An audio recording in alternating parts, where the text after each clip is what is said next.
Welcome to story board with me Chakravarthi. దేశంలో గవర్నర్ల పనితీరు మరోసారి వివాదాస్పదమవుతోంది.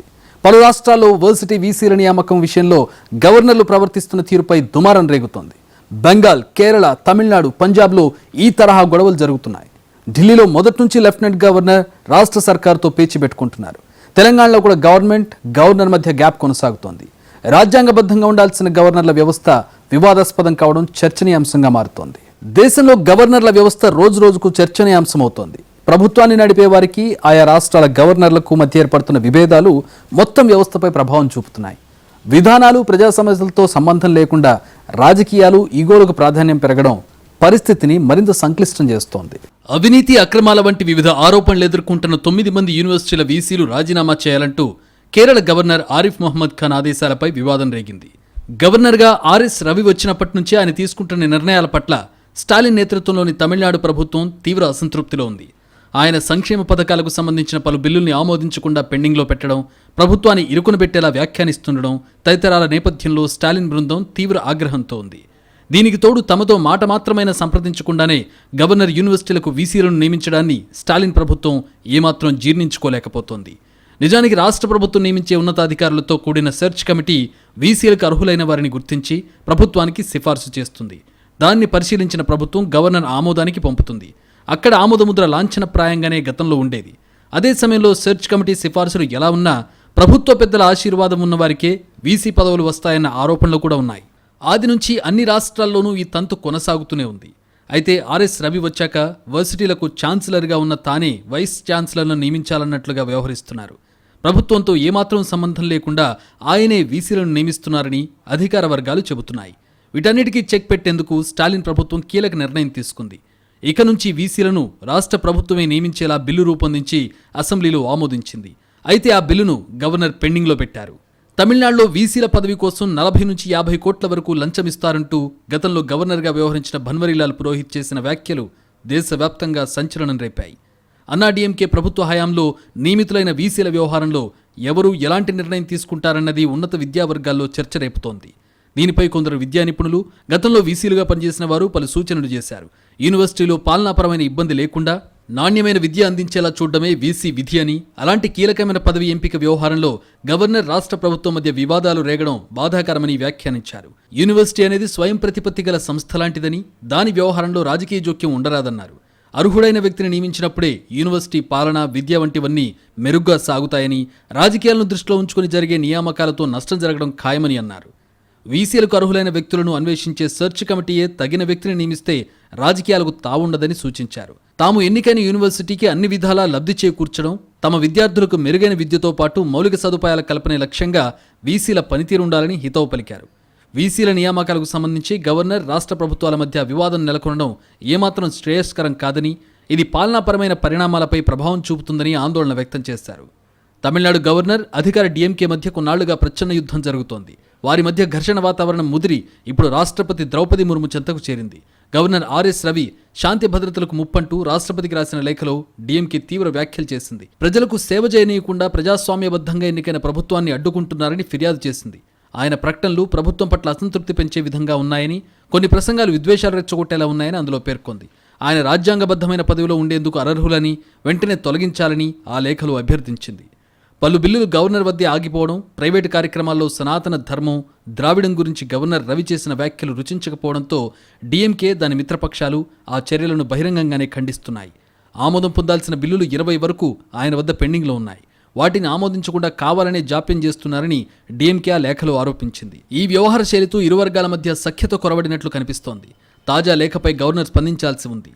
తమిళనాడే కాకుండా కేరళ, తెలంగాణలో కూడా కొద్ది కాలంగా గవర్నర్, పాలకపక్షానికి మధ్య మాటల యుద్ధం నడుస్తోంది. తెలంగాణ రాజ్భవన్లో బిల్లుల ఆమోదంపై జాప్యం చేస్తున్నారన్న ఆరోపణలపై స్పందించిన గవర్నర్ టీఆర్ఎస్ ప్రభుత్వంపై నేరుగానే విమర్శలు గుప్పించారు. రాజ్భవన్ గౌరవాన్ని దిగజార్చేందుకే ప్రభుత్వం ఇలా వ్యవహరిస్తోందని విమర్శించారు. రాష్ట్రంలో సంచలనం సృష్టించిన ఎమ్మెల్యేల కొనుగోలు వ్యవహారంపై కూడా గవర్నర్ స్పందించారు. ఈ క్రమంలోనే తన ఫోన్ కూడా ట్యాపింగ్కు గురవుతోందన్న అనుమానం ఉందని తమిళిసై కీలక వ్యాఖ్యలు చేశారు. మహారాష్ట్రలో బలం లేకపోయినా కొంతకాలం క్రితం బీజేపీ ప్రభుత్వాన్ని ఏర్పాటు చేయడంలో గవర్నర్ కోశ్యారి క్రియాశీలకంగా ఉండడం పెద్ద వివాదమైంది. పశ్చిమ బెంగాల్లో గవర్నర్ జగదీప్ ధన్కర్ నానా రచ్చ చేసిన ఫలితంగా ఆయనకు ఉపరాష్ట్ర పదవి ప్రమోషన్ లభించిందనే వాదన ఉంది. బెంగాల్, ఢిల్లీ, కేరళ, తమిళనాడు, తెలంగాణ, జార్ఖండ్లో తమకు గవర్నర్లు తీవ్ర తలనొప్పులు సృష్టిస్తున్నారని ప్రభుత్వాలు బహిరంగంగానే విమర్శలు చేస్తున్నాయి. వివాదాలు నిత్యకృత్యమయ్యాయి. ప్రభుత్వాలు ఏ విధాన నిర్ణయం తీసుకున్నా, అసెంబ్లీలో ఏ బిల్లు పాస్ చేసి పంపినా కోడిగుడ్డు మీద ఈకలు పీకినట్టు 1,00,000 ప్రశ్నలతో ప్రభుత్వాలను గవర్నర్లు చికాకు పెడుతున్నారనే విమర్శలు వినిపిస్తున్నాయి. ఒక రాష్ట్రానికి గవర్నర్గా కొనసాగుతూ కొందరు ఇతర రాష్ట్రాల రాజకీయాల్లో కూడా వేలు పెడుతుండడం మరిన్ని సమస్యలకు తావిస్తోంది. దేశంలో ఇటీవల కాలంలో ఎక్కడా చూడనంత తీవ్రంగా కేరళలో గవర్నర్ వ్యవస్థ వివాదాస్పదమవుతోంది. గవర్నర్ ఆరిఫ్ మహ్మద్ స్వయంగా తానే ప్రభుత్వాన్ని నడిపే ప్రయత్నం చేస్తున్నారన్న విమర్శలు వినిపిస్తున్నాయి. అధికార ఎల్డీఎఫ్ ప్రభుత్వం ఓపిక నశించి ఏకంగా గవర్నర్పై రాష్ట్రవ్యాప్త ఉద్యమమే మొదలుపెట్టిందంటే పరిస్థితి ఏ స్థాయికి వెళ్ళిందో అర్థం చేసుకోవచ్చు. గతంలో ఆయన అసెంబ్లీలో సభనుద్దేశించి ప్రసంగించి చివరిలో ఈ ప్రసంగ పాఠంతో తనకు సంబంధం లేదని ప్రకటించి వెళ్లిపోయారు. కేరళ గవర్నర్ చర్యలు రోజు రోజుకు మరీ విడ్డూరంగా మారుతున్నాయి. ఇప్పుడు ఏకంగా ఆయన ఏమంటున్నారంటే, దమ్ముంటే రాజ్భవన్లోకి రండి, దమ్ముంటే గేట్ పలకొట్టండి, దమ్ముంటే నాపై దాడి చేయండి అంటున్నాడు. అసలు ఎక్కడ గవర్నర్లు ఈ రకమైన వ్యాఖ్యలు చేయడం మనం చూసాం, ఆ చరిత్రలో చూడలే. భారత పార్లమెంటరీ ప్రజాస్వామ్యంలో కనీ విని ఎరగని రీతిలో దమ్ము గురించి మాట్లాడడం, దమ్ముల గురించి. యూనివర్సిటీల వైస్ ఛాన్సలర్లు రాచరికపు ప్రభువులుగా మారారని ఆరోపిస్తూ అందరినీ రాజీనామా చేయాలని గవర్నర్ ఆదేశించడంతో ఆయనకు వ్యతిరేకంగా ప్రభుత్వం ధర్నా నిర్వహించింది. రాజ్యాంగం ప్రకారం ప్రభుత్వం శాసనసభలో ఏదైనా బిల్లును పాస్ చేసి గవర్నర్కు పంపితే దానిపై ఏమైనా అనుమానాలుంటే బిల్లును ఒకసారి తిప్పి పంపే అధికారం గవర్నర్కు ఉంటుంది. ఆ బిల్లులో ఏవైనా మార్పులు చేసి లేదంటే ఉన్నదున్నట్టుగా ప్రభుత్వం మరోసారి పంపితే గవర్నర్ తప్పక ఆమోదం తెలపాలి. కానీ ఆరిఫ్ మహ్మద్ చాలా తెలివిగా రెండోసారి పంపిన బిల్లులని తన వద్దే పెట్టుకుని కాలయాపన చేస్తున్నారని కేరళ ప్రభుత్వం ఆరోపిస్తోంది. ఈ మధ్యకాలంలో ప్రభుత్వం పంపిన ఒక్క బిల్లును కూడా ఆయన ఏ వివాదం సృష్టించకుండా ఆమోదించిన దాఖలాలు లేవని రాజకీయ పరిశీలకులు అంటున్నారు. తమిళనాడులో డీఎంకే ప్రభుత్వానికి 2 గవర్నర్ల నుంచి తలనొప్పులు ఎదురవుతున్నాయి. తెలంగాణ గవర్నర్ తమిళిసై సౌందరరాజన్ తమిళనాడుకు చెందినవారు. గవర్నర్ కాకముందు ఆమె తమిళనాడు బీజేపీ అధ్యక్షురాలిగా పనిచేశారు. ఆ సమయంలో తరచూ వివాదాస్పద వ్యాఖ్యలు చేస్తుండేవారని పరిశీలకులు చెబుతుంటారు. తాజాగా ఆమె తెలంగాణ గవర్నర్గా ఉంటూనే తమిళనాడు రాజకీయాల్లో వేలుపెట్టారు. డీఎంకే అధినాయకత్వం అంటే కరుణానిధి కుటుంబం తెలుగు వాళ్లని, తమిళులు కాదని ఇటీవల ఆమె ఒక ప్రకటన చేశారు. దీనిపై పెద్ద దుమారమే రేగుతోంది. తమిళిసైకి డీఎంకే అధికార పత్రిక మురుసోలి గట్టి కౌంటర్ ఇచ్చింది. తెలంగాణ గవర్నర్ తమిళనాడులో రాజకీయాలు చేయడం మానుకోవాలని సూచించింది. ఒకవేళ రాజకీయమే చేయాలనుకుంటే గవర్నర్ పదవికి రాజీనామా చేసి రావాలని డిమాండ్ చేసింది. స్టాలిన్ ప్రభుత్వం కూడా సొంత గవర్నర్ ఆర్ఎస్ రవికి వ్యతిరేకంగా ఉద్యమం చేస్తున్నది. ఆయనను గవర్నర్ పదవి నుంచి దింపేసేందుకు భావసారూప్యం గల పార్లమెంటు సభ్యులంతా కలిసి రావాలని సీఎం స్టాలిన్ పిలుపునిచ్చారు. ఢిల్లీలో లెఫ్టినెంట్ గవర్నర్ సక్సేనా, జార్ఖండ్లో గవర్నర్ రమేష్ బయాస్తోనూ ప్రభుత్వాలకు గొడవలు జరుగుతున్నాయి. దక్షిణాది రాష్ట్రాలైన తెలంగాణ, తమిళనాడు, కేరళ ప్రభుత్వాలు గవర్నర్ల మధ్య అంతరం పెరిగిపోయింది. దీంతో బెంగాల్ తరహాలో కులపతిగా గవర్నర్ను తప్పించి సీఎంకు బాధ్యతలను కట్టబెట్టేలా విశ్వవిద్యాలయాల చట్టాన్ని సవరించాలని కేరళ ప్రభుత్వం భావిస్తోంది. కేరళ గవర్నర్ ఆరిఫ్ మహ్మద్ ఖాన్కు పినరయ్ విజయన్ సర్కారు షాక్ ఇచ్చింది. గవర్నర్ను యూనివర్సిటీల ఛాన్సలర్గా తప్పిస్తూ నిర్ణయం తీసుకుంది. ఛాన్సలర్ పదవి నుంచి గవర్నర్ను తప్పిస్తూ ప్రతిపాదించిన ఆర్డినెన్స్కు విజయన్ కేబినెట్ ఆమోదం తెలిపింది. 9 యూనివర్సిటీలకు చెందిన వీసీలను తక్షణమే రాజీనామా చేయాలంటూ గతవారం గవర్నర్ ఆదేశాలు జారీ చేసిన తరుణంలో కేరళ కమ్యూనిస్టు ప్రభుత్వం నిర్ణయం తీసుకుంది. గవర్నర్కు అటువంటి ఆదేశాలిచ్చే అధికారాలు లేవని సీఎం విజయన్ విమర్శించారు. తర్వాత కేరళ ఆర్థిక మంత్రి కేఎస్ బాలగోపాలన్ను పదవి నుంచి తొలగించాలంటూ గవర్నర్ లేఖ రాయడం మరింత ఉద్రిక్తతలకు దారితీసింది. గవర్నర్ రాజ్భవన్ వేదికగా సమాంతర ప్రభుత్వాన్ని నడపాలని ప్రయత్నిస్తున్నారని అధికార పక్షం, సిపిఎంతో పాటు విపక్ష కాంగ్రెస్ పార్టీ కూడా గవర్నర్ చర్యను తప్పుపట్టాయి. కమ్యూనిస్టు సర్కార్, గవర్నర్ ఆరిఫ్ మహ్మద్ ఖాన్ మధ్య ఓ యుద్ధమే సాగుతోంది. ప్రభుత్వ నిర్ణయాలపై ఆయన బాహాటంగానే విమర్శలు గుప్పిస్తున్నారు.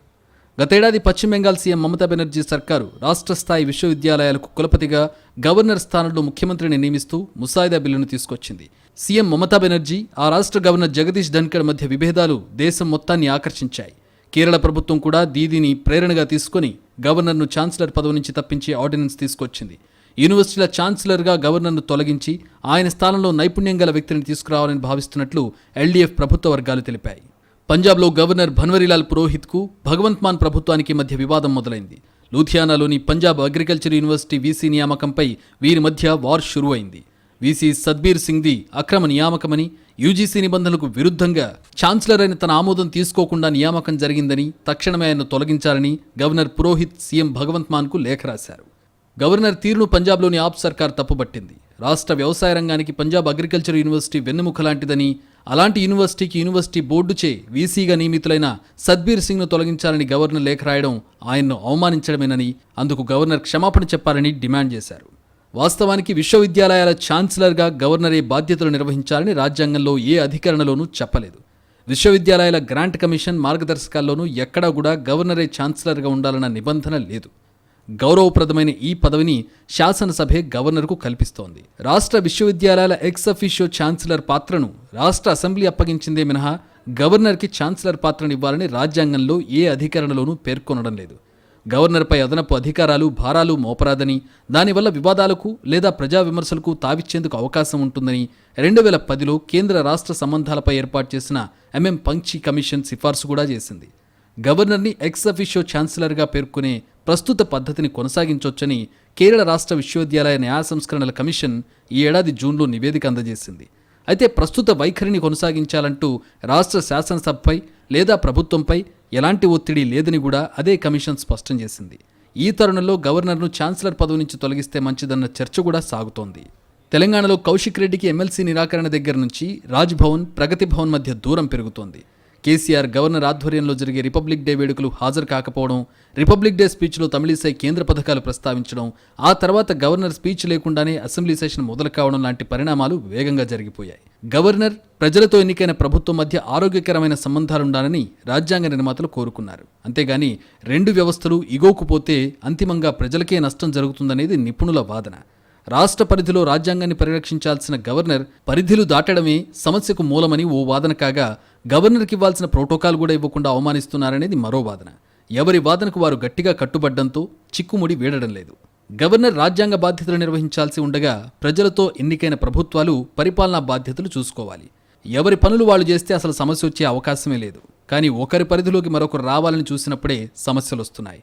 ఎవరి పరిధిని వారు గుర్తుంచుకుని ప్రవర్తించాలంటున్నారు నిపుణులు. గవర్నర్ తన దృష్టికొచ్చిన ప్రజా సమస్యల పరిష్కారాలకు ప్రభుత్వానికి సూచనలు ఇవ్వడాన్ని ఎవరూ తప్పుపట్టడం లేదు. కానీ నేరుగా కార్యాచరణలోకి దిగే స్థాయిలో నిర్వహించే కార్యక్రమాలే చర్చనీయాంశమవుతున్నాయి. ముఖ్యమంత్రులైనా గవర్నర్లైనా గౌరవం ఇచ్చిపుచ్చుకోవాలనే రాజ్యాంగ నిర్మాతలు నిర్దేశించారు. ఏ వ్యవస్థకు నిర్దేశించిన బాధ్యతలు వారికి ఉన్నాయి. ఎవరికి వారు పరిధి దాటకుండా పనిచేస్తే వివాదాలకు చోటే ఉండదు. కానీ లక్ష్మణ రేఖను దాటినప్పుడే ఇబ్బందులు వస్తున్నాయి. ముఖ్యంగా గవర్నర్లు రాజకీయాలకు అతీతంగా ఉండాలన్న మౌలిక సూత్రం గాడి తప్పిందనే మాట గట్టిగా వినిపిస్తోంది. గవర్నర్ పదవిలో ఉన్న వాళ్ళు అందరికీ ఆదర్శంగా ఉండాలని రాజ్యాంగ నిర్మాతలు ఆశించారు. కానీ వాస్తవంలో కొన్నిసార్లు అందుకు విరుద్ధంగా జరుగుతోంది. అదే సమస్యకు దారితీస్తోంది. కేంద్ర రాష్ట్ర ప్రభుత్వాల మధ్య గవర్నర్ వ్యవస్థ వారధిలా ఉండాలనే ఉద్దేశంతో కొనసాగిస్తున్నారు. కానీ ఆ ఉద్దేశం నెరవేరడం లేదు. రాష్ట్ర ప్రభుత్వం ఓ బిల్లును ఆమోదించినప్పుడు స్పష్టత కోరే అధికారం గవర్నర్కు ఉంది. అయినా ఆ బిల్లును అమలు చేసే అంతిమ అధికారం మాత్రం రాష్ట్ర ప్రభుత్వానిదే. గవర్నర్ వ్యవస్థ రాజకీయ పునరావాస కేంద్రంగా మారిందన్న విమర్శలు ఎప్పటి నుంచో ఉన్నాయి. రాజ్యాంగబద్ధమైన గవర్నర్ పదవిలో ఎటువంటి రాజకీయ నేపథ్యం లేని తటస్థులను నియమించాలన్న అభిప్రాయం ప్రజల్లో బలంగా ఉంది. అప్పుడే ఆ పదవికి న్యాయం చేసినట్టు అవుతుందనే అభిప్రాయాలున్నాయి. ప్రస్తుతం ఉపరాష్ట్రపతిగా ఉన్న జగదీప్ ధన్ఖడ్, కేరళ గవర్నర్ ఆరిఫ్ మహమ్మద్ ఖాన్, తమిళనాడు ప్రస్తుత గవర్నర్ ఆర్ఎన్ రవి, అంతకుముందు అదే రాష్ట్ర గవర్నర్గా పనిచేసిన భన్వరీలాల్ పురోహిత్ గవర్నర్లుగా వ్యవహరించిన తీరు చూస్తే వీరంతా ఒకే తానులోని ముక్కలేనని తేలుతుంది. మెజారిటీ తక్కువగా ఉన్న విపక్ష ప్రభుత్వాలను పడగొట్టడంలో కూడా గవర్నర్ పాత్ర ఉంటోందన్న భావన ఉంది. ఇది కాంగ్రెస్ టైంలోనూ జరిగింది, ఇప్పుడూ జరుగుతోంది. ఈ పరిస్థితి మారాలంటే గవర్నర్ల అధికార పరిధిని స్పష్టంగా నిర్వచిస్తూ కేంద్రం చట్టం చేయడమో లేక రాజ్యాంగంలో మార్పులు చేయడమో జరగాలి. లేకపోతే గవర్నర్లకు, ముఖ్యమంత్రులకు మధ్య ఇలాగే గొడవలు సాగుతుంటాయి. అధికారమే పరమావధిగా మారిన ఈ రోజుల్లో గవర్నర్ వ్యవస్థను తమకు అనుకూలంగా మార్చుకోవడానికి కేంద్రంలో ఉన్న అధికార పార్టీలు వ్యవహరిస్తున్నాయి. ఇది ఎప్పటికైనా మారుతుందా అంటే అనుమానమే. మన ప్రజాస్వామ్యంలో గవర్నర్ల వ్యవస్థ ఉండడం ఒక రకంగా మేలు, మరో రకంగా కీడుగా మారింది. దీనికి పరిష్కారం ఇప్పట్లో దొరుకుతుందా అన్నది ప్రశ్నార్థకమే. రాజకీయ నిరుద్యోగులను గవర్నర్లుగా నియమించడం మోడీ సర్కార్ ఏర్పడిన తర్వాత మాత్రమే జరుగుతున్న తంతు కాదు. కాంగ్రెస్ హయాంలోనూ చాలామంది గవర్నర్ల నియామకం ఇలాగే జరిగింది. గవర్నర్లు కేంద్ర ప్రభుత్వ ప్రతినిధులుగా వ్యవహరించడం కాకుండా తమ పరిధి దాటి రాష్ట్ర ప్రభుత్వాలతో గొడవ పెట్టుకుంటున్నారు. కేరళ గవర్నర్ ఆరిఫ్ మహమ్మద్ ఖాన్ అక్కడ అధికారంలో ఉన్న వామపక్ష ఫ్రంట్ ప్రభుత్వం దొంగ రవాణాను ప్రోత్సహిస్తుందనేదాకా వెళ్లారు. ఇటీవలే ఆయన కేరళలోని 9 విశ్వవిద్యాలయాల వైస్ ఛాన్సలర్లను రాజీనామా చేయమని ఆదేశించి భంగపడ్డారు. విశ్వవిద్యాలయాల వైస్ ఛాన్సలర్లను రాష్ట్ర ప్రభుత్వం సలహా మేరకు గవర్నర్ నియమించాలి. కానీ వారిని తొలగించే హక్కు చట్ట ప్రకారం గవర్నర్కు లేదు. అయినా ఆరిఫ్ మహమ్మద్ ఖాన్ ఆ సాహసం చేశారు. తమిళనాడు గవర్నర్ ఆర్ఎస్ రవి వ్యవహారం ఆయన్ను వెనక్కు పిలవాలని రాష్ట్రపతిని కోరేదాకా ముదిరింది. ఈ అభ్యర్థనపై తమిళనాడులోని అన్ని పార్టీలు సంతకాలు చేశాయి. గవర్నర్ను తొలగించాలన్న అభ్యర్థనపై తమిళనాడులోని ఎంపీల చేత సంతకాలు చేయించడంలో లోక్సభలో సభ్యుడు మాజీ కేంద్ర మంత్రి టీఆర్ బాలు నిమగ్నమై ఉన్నారు. నీట్ పరీక్ష నుంచి తమిళనాడును మినహాయించాలని డీఎంకే ప్రభుత్వం చాలా రోజుల నుంచి కోరుతోంది. దీనికోసం శాసనసభ బిల్లు కూడా ఆమోదించింది. కానీ ఆ బిల్లును రాష్ట్రపతికి పంపించడానికి గవర్నర్ ఆర్ఎస్ రవి మొరాయిస్తున్నారు. ఈ తరుణంలోనే తమిళ సంవత్సరాది సందర్భంగా గవర్నర్ ఇచ్చిన విందును అధికారంలో ఉన్న డీఎంకే దాని మిత్రపక్షాలు బహిష్కరించాయి. అంటే రాష్ట్ర ప్రభుత్వానికి గవర్నర్కు మధ్య పచ్చగడ్డి వేస్తే భగ్గుమనే స్థితి ఉంది. మొదట ఆర్ఎస్ రవిని గవర్నర్గా నియమించడాన్ని స్టాలిన్ స్వాగతించారు. కానీ ఆయన తత్వం తెలిసినందువల్ల డీఎంకే మిత్రపక్షాలు వ్యతిరేకిస్తూనే వచ్చాయి. అంతకుముందు ఆర్ఎస్ రవి నాగాలాండ్, మేఘాలయ గవర్నర్గా పనిచేశారు. నాగాలాండ్లో కూడా ఆయనకు తీవ్ర వ్యతిరేకత ఎదురైంది. రవి రాజ్యాంగబద్ధంగా తాము నిర్వర్తించవలసిన విధులను పక్కన పెట్టి రాష్ట్ర ప్రభుత్వంతో జగడాలు పెట్టుకోవడం మీద దృష్టి కేంద్రీకరిస్తున్నారనే ఆరోపణలున్నాయి. 2022 మే 31 నాటికి తమిళనాడు ప్రభుత్వం ఆమోదించిన 21 బిల్లులను గవర్నర్ రవి తొక్కిపెట్టారు. చట్టసభలో ఆమోదించిన బిల్లుల్లో తమకు అభ్యంతరకరమైన అంశాలుంటే ఒకసారి వాటిని తిప్పి పంపే అధికారం గవర్నర్కు ఉంటుంది. అలాంటి సందర్భంలో శాసనసభ గవర్నర్ అభ్యంతరాలు సవ్యమైనవని భావిస్తే తగిన సవరణలు చేసి మళ్లీ బిల్లు ఆమోదించి పంపవచ్చు. ఏ మార్పు చేయకుండా అదే రూపంలో బిల్లును పంపితే ఆమోదించడం తప్ప గవర్నర్కు గత్యంతరం లేదు. కానీ ఆర్ఎస్ రవి వాటిని ఆమోదించకుండా తొక్కిపెడుతున్నారు. ఈ వ్యవహార సరళి రాజ్యాంగ విరుద్ధమైంది. అది ప్రజాభిప్రాయాన్ని తృణీకరించడమే అవుతుంది. ఏ గవర్నర్ అయినా చివరకు రాష్ట్రపతి అయినా మంత్రివర్గ సలహా ప్రకారం నడుచుకోవాల్సిందే తప్ప శాసనసభ ఆమోదించిన బిల్లులను, తీర్మానాలను ఆమోదించకపోవడం రాజ్యాంగ నిర్దేశాలకు విరుద్ధం. ప్రజలు ఎన్నుకున్న ప్రభుత్వం అధికారంలో ఉన్నప్పుడు మంత్రివర్గ సలహా మేరకు నడుచుకోవడం మినహా గవర్నర్కు మరో మార్గమే లేదు. డీఎంకే నేతృత్వంలోని సెక్యులర్ ప్రోగ్రెసివ్ అలయన్స్కు చెందిన వారందరూ గవర్నర్ను వెనక్కు పంపించాలని కోరడంతో ఈ వివాదం మరింత ముదిరినట్టయింది. రాజ్యాంగ విధులు నిర్వహించవలసిన గవర్నర్ పదవిలో ఉన్నవారు మొండికేస్తే అది రాజ్యాంగ ఉల్లంఘనే అవుతుంది. అధికారంలో ఉన్న పార్టీ ఇచ్చిన హామీలను నెరవేర్చడానికి మోకాలడ్డినట్టే లెక్క. అసలు గవర్నర్ల వ్యవస్థే పార్లమెంటరీ ప్రజాస్వామ్యంలో అనవసరమన్న అభిప్రాయాన్ని విస్తృతంగా వినిపిస్తున్నారు. గవర్నర్ వ్యవస్థ అనేది స్వాతంత్రానికి పూర్వం బ్రిటిష్ పాలన నుంచి ఉంది. అప్పట్లో వైస్రాయ్ అనేది కీలకమైన పదవి. గవర్నర్ కార్యనిర్వాహక అధిపతి. బ్రిటిష్ చట్టాలకు అనుగుణంగా నాడు ఏర్పడిన ఈ వ్యవస్థ ఇప్పటికీ కొనసాగుతోంది. ఆర్టికల్ 153 ప్రకారం ప్రతి రాష్ట్రానికి ఒక గవర్నర్ అవసరం. ఆర్టికల్ 154 ప్రకారం కార్యనిర్వాహక అధికారం ఉంటుంది. పరోక్షంగా అధికారుల ద్వారా పరిపాలన చేయవచ్చనేది దీని అర్థం. సెక్షన్ 159 ప్రకారం ప్రమాణ స్వీకారం చేయించే అధికారం ఉంటుంది. పేరుకు కార్యనిర్వాహక అధికారి అయినా వాస్తవాధికారం మాత్రం మంత్రివర్గానిదే. తిరిగి అదే మంత్రివర్గానికి శాఖల కేటాయింపును ముఖ్యమంత్రి సూచన మేరకు చేసేది కూడా గవర్నరే. గవర్నర్ వ్యవస్థ గురించి రాజ్యాంగ సభ వివరంగా చర్చించింది. బ్రిటిష్ ప్రభుత్వం గవర్నర్కు అత్యధికంగా అధికారాలు ఇచ్చింది. బ్రిటిష్ ప్రభుత్వం గవర్నర్కి ఇచ్చిన ప్రాధాన్యత స్వతంత్ర భారతావనిలో అవసరం లేదని, దీనివల్ల ప్రజల చేత ఎన్నికైన ప్రభుత్వ పవిత్రతకు భంగం వాటిల్లుతుందని రాజ్యాంగ సభ సభ్యులు అభిప్రాయపడ్డారు. గవర్నర్కు ప్రభుత్వానికి మధ్య సంఘర్షణ ఏర్పడితే మంత్రిమండలి రాజీనామా చేస్తే గవర్నర్ మరో మంత్రిమండలి నియమించుకోవడానికి వీలు లేదు అని స్పష్టం చేశారు. గవర్నర్ మంత్రిమండలి మధ్య సంబంధం బ్రిటిష్ రాజు అక్కడి మంత్రిమండలి సంబంధంలాగానే ఉండాలని, గవర్నర్కి ఎలాంటి విశేష అధికారాలు ఉండకూడదని రాజ్యాంగ సభకు నివేదించారు. బ్రిటిష్ క్వీన్, బ్రిటిష్ కింగ్ వాళ్ళు ఎలా పరిపాలిస్తున్నారు? ఓపెన్గా ఎప్పుడు వాళ్ళ ప్రధానమంత్రిని విమర్శించరు. చెప్పేదేదో రహస్యంగా సలహాలు ఇస్తారు. పబ్లిక్గా వాళ్ళకి ఇలా చేయాలి, అలా చేయాలని సలహా ఇవ్వరు. దాన్ని బట్టి అక్కడే ఆ సంస్థ ప్రతిష్టతో ముందరికి వెళ్తుంది. అలాంటి పదవి గవర్నర్ భారతదేశంలో ఆయన ప్రభుత్వమే అంటారు. రాష్ట్రంలో ఆయన పేరు మీదే ముఖ్యమంత్రి పనిచేయాలి. అలాంటి విషయంలో ట్యాక్ట్ఫుల్గా రెండు పక్కల పనిచేయాలి. అన్నిటికంటే ముందల గవర్నర్కి ప్రెస్టీజ్ ఉన్నది కాబట్టి ఆ ప్రెస్టీజ్ వల్ల పరిపాలించి, ఆ ప్రెస్టీజ్ వల్ల సలహాలు ఇచ్చి సాధించాలి. కాబట్టి ఆ గొడవ తగు వచ్చే వరకు చూసుకోవాలి, జాగ్రత్తగా చూడాలి. గవర్నరు రానివ్వకుండా చూడాలి. కేంద్ర ప్రభుత్వానికి నివేదిక అందించడం, శాంతి భద్రతలకు, ప్రశాంతతకు ముప్పు వాటిల్లి అత్యవసర పరిస్థితి ఏర్పడినప్పుడు అసెంబ్లీని సమావేశపరచడమో లేక రద్దు చేయడమో తప్ప ఎలాంటి అధికారం గవర్నర్కు ఉండదని రాజ్యాంగ సభలో చర్చ సందర్భంగా సర్దార్ వల్లభాయ్ పటేల్ స్పష్టం చేశారు. గవర్నర్ అనేది నామినేటెడ్ పదవిని, రాష్ట్రపతిలాగా ఎన్నుకోబడింది కాదు గనక ఎటువంటి విచక్షణాధికారాలనైనా కలిగి ఉండడం సూత్రప్రాయంగా తప్పు అని, రాజ్యాంగ ప్రభుత్వ సిద్ధాంతాలకు, సూత్రాలకు విరుద్ధమనే అభిప్రాయాలు వ్యక్తమయ్యాయి. మంత్రిమండలి నిర్ణయాలను తోసిపుచ్చే అధికారం గవర్నర్కు ఉండదని స్పష్టం చేశారు. రాజ్యాంగం ప్రకారం గవర్నర్కు స్వయంగా నిర్వర్తించే విధులు లేవని, ఏ విధులు లేని గవర్నర్ ఆర్టికల్ 163 ప్రకారం మంత్రివర్గం సలహాను తప్పక అంగీకరించాలని అంబేద్కర్ చెప్పారు. ఏదో విధంగా గవర్నర్ జోక్యం చేసుకోవడానికి, కేబినెట్ నిర్ణయాన్ని భంగపరచడానికి ఆర్టికల్ 163 వీలు కల్పిస్తుందనే విమర్శ పూర్తిగా రాజ్యాంగ విరుద్ధమని అంబేద్కర్ చెప్పారు. గవర్నర్ రాష్ట్ర ప్రభుత్వ సంబంధాలను నిర్వచించే క్రమంలో సుప్రీంకోర్టు అనేక సందర్భాల్లో రాజ్యాంగ సభలో జరిగిన చర్చలను ప్రస్తావించి రాష్ట్రాల స్వయం ప్రతిపత్తి ప్రాముఖ్యతను తెలియజేసింది.